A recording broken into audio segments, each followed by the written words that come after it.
არის? ნუ ეხლა ამ ხელისუფლებაზე და მოძალადე პოლიციაზეც რას ვიტყვით? ცეიდ იმდენად სახარებაში არის, რომ ქრისტე ერთადერთ კაცზე ამბობს იუდაზე, რომელზეც ამბობს ესეთ მკაცრ სიტყვებს, რომ ჯობდა ეს კაცი არ დაბადებულიყო. აი როგორი მძიმე სიტყვებია და ვინ იყო იუდა? კაცმა, რომელიც ქრისტე გასცა. ფული აიღო, მაგრამ ეს ფული მაინც ვერ შეირგო. სინდისმა სადღაც მაინც შეაწუხა და შევიდა შემდეგ ტაძარში და დაყარა ის 30 ვერცხლი.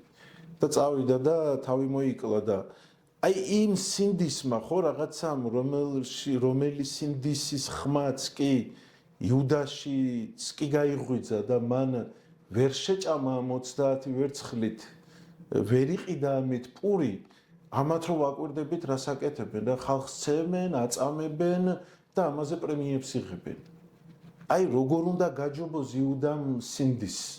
აი იუდა უფრო სინდისიერი კაცია ვიდრე ეს ხელისუფლება და ეს მოძალადე პოლიციელები.